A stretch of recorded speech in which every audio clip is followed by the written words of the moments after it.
Mga katangian ng batang Pilipino. Alam nyo ba mga bata, ang bawat isa sa atin ay may mga katangian. Una ay ang pagiging magalang. Halimbawa na lang dito ay ang pagmamano sa nakakatanda. Higit sa lahat, gumagamit ng po at opo. Ikalawa, mapagmahal sa magulang. Ikatlo, matulungin hindi lang sa gawaing bahay kundi sa mga kapwa-tao din. At ikaapat ay ang pagiging madasalin. Ang katangian ng batang Pilipino ay masayahin at higit sa lahat ay ang pagiging malikhain. Tangian ng batang Pilipino. Una ay ang magalang, mapagmahal, matulungin,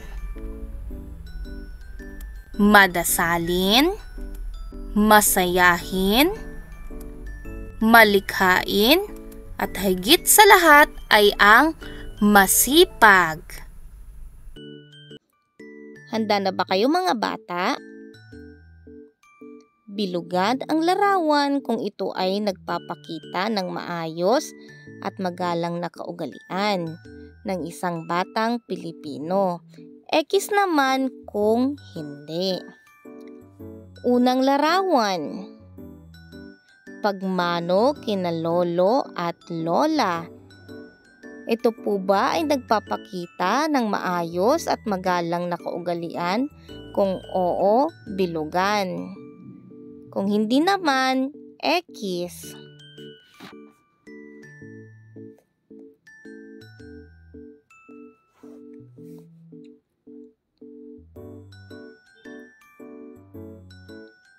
Nakikipag-away dahil sa isang laruan. Ito po ba ay nagpapakita ng maayos at magalang na kaugalian? Kung oo, bilugan. Kung hindi naman, X.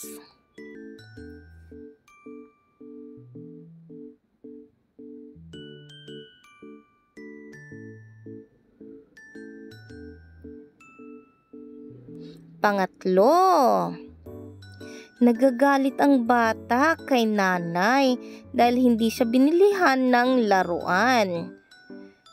Ito po ba ay nagpapakita ng maayos at magalang na kaugalian? Kung oo, bilugan. Kung hindi naman, X. Pang-apat, hindi nakikinig sa guro.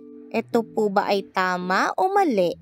Bilugan kung oo, X naman kung hindi.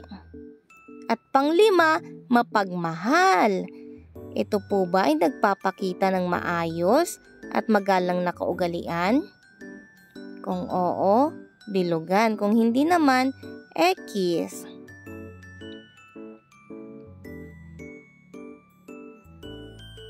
At pang-anim, sumasagot ng po at opo.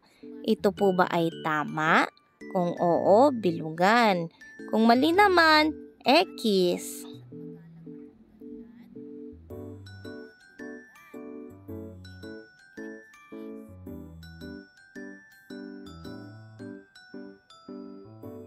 Pang-pito, tumutulong sa gawaing bahay. Lalo na't inaayos ang mga laruan na kanyang mga ginamit. Ito po ba ay tama o mali? Bilugan kung tama, X naman kung mali.